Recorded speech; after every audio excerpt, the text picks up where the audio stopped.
Time travel म्हणजे काळातून प्रवास, भूतकाळात किंवा भविष्य काळात जाणे टाइम मशीनचा वापर करून. ही संज्ञा खरं तर आपल्याला हॉलिवूड मूव्हीजने दिली, त्यांनी ती प्रचलित केली. पण बाबा आईन्स्टाईनच्या इक्वेशन्स नुसार हे टाइम ट्रॅव्हल खरंच शक्य आहे. कसं ते बघण्यासाठी हा व्हिडिओ शेवटपर्यंत बघा. तर बाबा आईन्स्टाईनना नमन करून आज आपला गमभनाचा एपिसोड सुरू करूया. टाइम ट्रॅव्हल कसं शक्य आहे? सैद्धांतिक दृष्ट्या टाइम ट्रॅव्हल शक्य आहे, पण फक्त भविष्य काळात.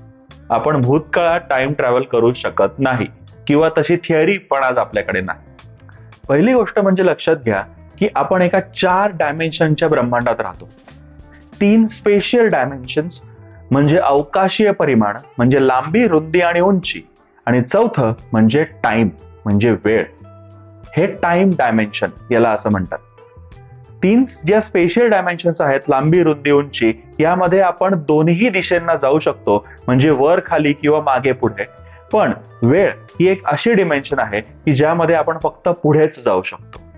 आणि तिसरी आणि कदाचित सगळ्यात महत्वाची गोष्ट म्हणजे टाइम किंवा काळ ही एक तुलनात्मक संज्ञा आहे. Time is a relative concept, म्हणजे एखाद्या दुसऱ्या वस्तूचा संदर्भ किंवा रेफरन्स घेतल्याशिवाय आपल्याला वेळ कळूच शकत नाही. याचं एक उत्तम उदाहरण म्हणजे एक इमॅजिन करा की 2 ट्रेन्स आहेत ज्या अवकाशातून एकाच दिशेने एकाच वेगाने एकमेकांना समांतर अशा जात आहेत, आणि आजूबाजूला कोणतंही वातावरण नाहीये.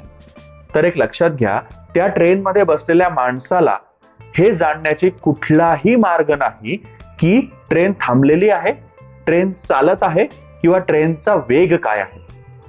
तर टाइम ट्रॅव्हलचा पहिला मार्ग हा बाबा आईन्स्टाईननी त्यांच्या स्पेशल थिअरी ऑफ रिलेटिव्हिटी मध्ये मांडलाय. तर टाइम ट्रॅव्हल करायचं असेल किंवा तुम्हाला भविष्यात जायचं असेल तर सगळ्यात सोपा मार्ग म्हणजे खूप जोरात आपण प्रवास करायचा. तर खूप जोरात म्हणजे किती प्रवास करायचा? तर जवळजवळ लाईटच्या स्पीड इतका प्रवास करायचा. आता एक साधं उदाहरण घेऊया. समजा तुम्ही आज 2024 मध्ये पृथ्वीवर आहात आणि तुम्ही यानातून एका निघालात की ज्या यानाचा वेग हा प्रकाशाच्या वेगाच्या 99.99% इतका आहे, आणि तुम्ही परत प्रवास करून एका वर्षाने पृथ्वीवर आला. पण कदाचित पृथ्वीवरची तेव्हा 100 वर्ष पुढे गेलेली आहे. म्हणजेच तुम्ही टाइम ट्रॅव्हल करून भविष्यात गेला आहात 100 वर्ष. आणि हे 1971 मध्ये सिद्ध सुद्धा झालं. 2 शास्त्रज्ञ होते, जो हॅफलिंग आणि रिचर्ड किटिंग यांनी 2 ॲटॉमिक क्लॉक्स घेतले. त्यातलं एक जमिनीवर ठेवलं आणि एका विमानात ठेवलं की जे विमान पूर्ण पृथ्वीचा गोल चक्कर मारून आलं. तसं केल्यानंतर त्यांनी त्या 2 घड्याळांमधल्या टायमिंगचा डिफरन्स मोजला. तो एका सेकंदाच्या 40 अब्ज इतका भाग होता. आता हेच जर का सोप्या भाषेत सांगायचं झालं, जर का तुम्ही अशा विमानातून 100 वर्ष प्रवास केला तर असं न करणाऱ्या शून्य माणसापेक्षा तुम्ही 100 वर्षानंतर एका सेकंदाच्या 10,000वा भाग इतके तरुण असाल. आता आपण टाइम ट्रॅव्हलचा दुसरा मार्ग बघूया, ज्याला टाइम डायलेशन असं पण म्हणतात. यामध्ये गुरुत्वाकर्षणाची मदत घेतली जाते, आणि हे आईन्स्टाईनने जनरल थिअरी ऑफ रिलेटिव्हिटी मध्ये मांडले. आईन्स्टाईन म्हणतो, एखाद्या खूप हेवी ऑब्जेक्टच्या आसपास, म्हणजे ज्याचं गुरुत्वाकर्षण खूप जास्त आहे, त्याच्या आसपास वेळ स्वतःच स्लो होतो, हळू होतो. म्हणजे एक फनी उदाहरण बघूया आपण. असं इमॅजिन करा की तुम्ही इजिप्तच्या पिरॅमिडच्या अगदी खेटून उभे आहात आणि एक दुसरी व्यक्ती खूप दुरून एका रस्त्यावरून जात आहे. तर ती व्यक्ती जी वेळ अनुभवते आणि तुम्ही जी वेळ अनुभवतात यामध्ये फरक आहे. आश्चर्य आहे ना? आता बघा की पृथ्वीला पण गुरुत्वाकर्षण आहे. आपण पृथ्वीच्या पृष्ठभागावर राहतो आणि आपण काही सॅटेलाइट सोडले आहेत अवकाशात जे पृथ्वीच्या भोवती फिरत असतात. पण आपण अनुभवणारी वेळ आणि हे सॅटेलाइट अनुभवणारी वेळ यामध्ये फरक असतो.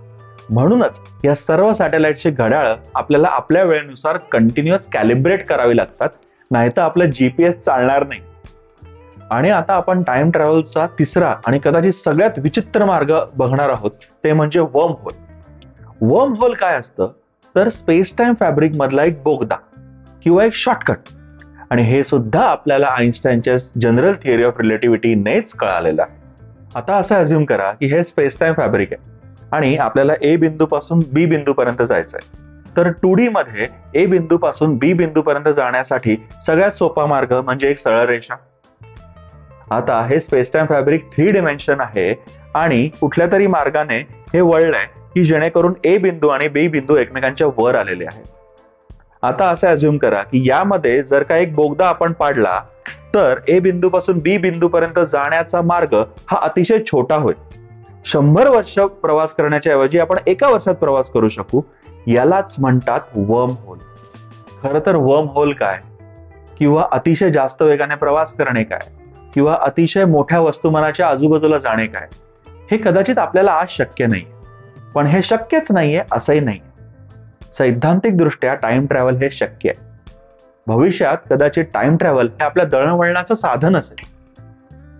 अशा खूप गोष्टी आहेत ज्या आपल्या विज्ञानात माहिती आहेत, पण अशा खूप जास्त गोष्टी आहेत की ज्या आपल्याला माहितीच नाही आहेत, आणि म्हणूनच विज्ञान हे खूप रंजक आहे. असेच काही व्हिडिओ तुम्हाला जाणून घ्यायचे असतील, असेच काही कॉन्सेप्ट तुम्हाला जाणून घ्यायचे असतील तर आमचं चॅनल नक्की सबस्क्राईब करा. आम्हाला नक्की कमेंटमध्ये कळवा हा तुम्हाला व्हिडिओ कसा वाटला. सगळ्यांबरोबर हा व्हिडिओ शेअर करा आणि लाईक करायला विसरू नका. आणि त्याहीपेक्षा महत्त्वाचं म्हणजे डोकं लावा, डोकं चालवा, मातृभाषेत विचार करा आणि मातृभाषेतच ते मांडा. धन्यवाद.